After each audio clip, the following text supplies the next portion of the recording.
Ally Financial is one of the biggest lenders in the automotive space, and their stock is crashing today after comments by their CEO threw cold water on the narrative of the soft landing and the strong and resilient U.S. consumer. What's up, guys? I'm Nobody Special, and Ally Financial stock is down more than 18% as of the making of this video after these comments from CEO Michael Rhodes at the Barclays Global Financial Services Conference in New York City. And so with that, let's turn to auto. And so as I said earlier, on the retail auto side, our credit challenges have intensified over the course of the quarter. In July and August, we saw delinquencies up about 20 basis points versus our expectations, and we saw net charge-offs up about 10 basis points versus our expectations. We're clearly dealing with a cohort of borrowers who have been struggling with cost of living and now are struggling with an employment picture that's worsened unemployment up approximately 50 basis points since the beginning of this year.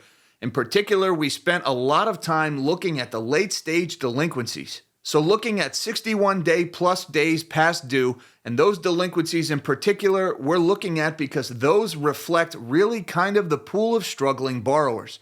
And as that pool of struggling borrowers in those later stage delinquency buckets has grown, it gives us pause in that as we kind of think about that 10 basis points of underperformance on net charge-offs in July and August, our sense is that's probably going to expand in coming months, just given the size of this population of struggling borrowers. And so that's really kind of one of the things that's put us on notice around credit development. So there's a lot of banker speak involved there, but what Ally CEO Michael Rhodes is telling us here is that consumers have been beaten down by the 1-2 punch of the rising cost of living and now rising unemployment, and that is translating directly into more people missing their car payments, and car payments is the bread and butter over at Ally Financial. And to add a little bit more clarity into what's going on in the auto space, we got this timely post from Car Dealership Guy today on X.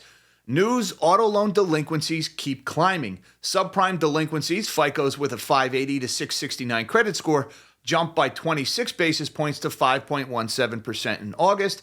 Even prime loans, those with a credit score of 660 to 719, saw a slight uptick to 0.5% overdue. The reason? Consumers with auto loans originated in the last 2 years are falling further behind as elevated interest rates and vehicle prices squeeze household finances. Of subprime auto loans originated in 2023, 13.4% are 30 to 90 days past due. And there's another red flag: loss severities, the portion of value investors lose when borrowers default on 2023 subprime loans, are the highest on record. Bottom line, consumer resilience has kept a recession at bay, but it could be reaching its limits. Now, it was that last point by Car Dealership Guy that really stuck out at me about falling vehicle prices, because remember, as people default on their car loans and their cars get repoed, the only way the lender can recover any of that money he's losing is by selling the car on the secondhand market. And as you can see here in the Manheim Used Vehicle Value Index, the price of a used car has fallen sharply since its high in 2021. So those loans that were made in the last few years in particular are vulnerable here because you're repossessing a car that has lost a lot of value. Now, typically repossessing a car is a losing proposition anyway because the second you drive it off the lot, it depreciates heavily.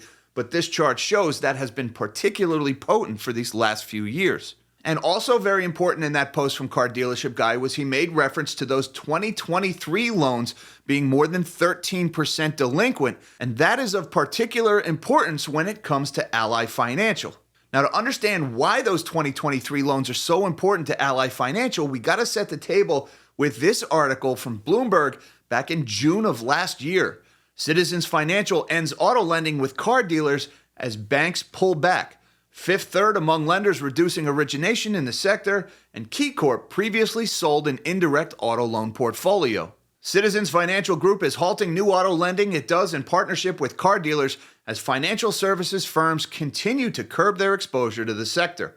Now, we're talking about Citizens Financial in this article, and this video is about Ally, but the point is, last summer, a lot of lenders were pulling back from their lending in the automotive space. And they go on to detail that in this article. Other financial firms have pulled back from auto lending as historically high used car prices leave borrowers underwater on their auto loans. In 2021, KeyCorp sold its indirect auto loan portfolio for $3.2 billion to a subsidiary of Waterfall Asset Management. In an interview late last year, Fifth Third Bancorp chief Tim Spence said the bank was reducing auto loan origination. And more recently, Capital One Financial Corp said in April that it was winding down a lending business that car dealerships use to buy inventory, and lenders including Ally Financial have taken a hit on their auto lending as consumer credit worsens. So this article from last June is talking about all these banks that were pulling back their lending in the auto space because they could read the writing on the walls. Car prices were falling, delinquencies were rising, the consumer was hurting, and they were predicting a rise in unemployment being caused by the Fed's rate hikes.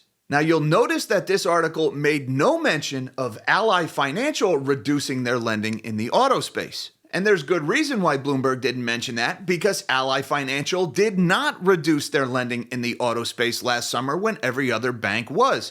Take this one from American Banker on July 19th of last year.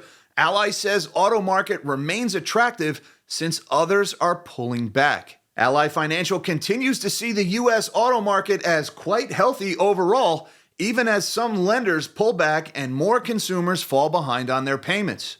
Some credit unions and banks have retreated from the sector, but Ally CEO Jeffrey Brown said that void leaves opportunities for Ally and other lenders that have maintained a large presence in auto lending, including JPMorgan Chase and Capital One Financial. Auto lending remains a really attractive market for us, Brown said on the company's second quarter earnings call. The company made some $10.4 billion in auto loans during the second quarter, up from $9.5 billion in the first quarter. Executives said that it did so while being pickier in the loans that it selected and charging higher interest rates to compensate for greater risks. For people that are in and committed, like Chase, like Cap One, like ourselves, it's still a very attractive market opportunity at very aggressive returns right now, Brown said. So we recognize credit may be a little bumpier than expected, but the returns that we're putting on are pretty much at lifetime highs for the company. So Ally Financial had dollar signs in their eyes. They knew car prices were falling. They knew there was risk in that market, but they were making so much money on those loans, especially as they were gobbling up market share while other banks pulled out, that Ally saw no reason to slow down lending. And that may have something to do with this one in PR Newswire from October 11th of last year. Ally Financial CEO Jeffrey J. Brown announces plans to step down. Brown abruptly announced his resignation in October of last year. That was an announcement that spooked investors because no replacement CEO had been announced. He was just abruptly leaving the company. You think maybe this had something to do with that ill-fated decision to not pull back their lending in the automotive space. So long story short, last summer, all the major players in the automotive lending space saw the writing on the wall. They saw the rising delinquencies. They saw the falling car prices, the rising interest rates, prospects for higher unemployment, and they all decided this is too risky. We're going to dial back our lending. That is everyone but Ally Financial. Ally Financial saw everybody else getting out of the pool and said, the water's fine. I'm staying. I'm making great money here. Yeah, I get that the risk is there, but hey, look at those margins. And now they're paying the price. The CEO, Jeffrey Brown, who made that decision, he was out of there in October, and now Michael Rhodes is left to clean up the mess, and he is warning at that Barclays conference this morning that there are big losses on the horizon for Ally Financial, and that stock is paying the price. As of the making of this video, it is down 18%. And I would add that this is spread to other financial stocks such as JPMorgan Chase, Capital One Financial, Citibank, all down today. Also, other consumer financial stocks like American Express and Affirm were also down today on this news. And even a name we haven't heard in a while, New York Community Bank was down almost 10% at one point today, although those losses have been clawed back. So this story of the consumer getting weaker over at Ally Financial, it's not an isolated incident. It's dragging down the whole financial sector today. And once again, this silly narrative of the soft landing, of the strong and resilient consumer, really all it is a story about consumers borrowing money they don't have. And we're learning now from Ally Financial that they can't pay that money back. And so the credit losses are expected to get very big. How big? Only time will tell. Till next time, live small and dream big.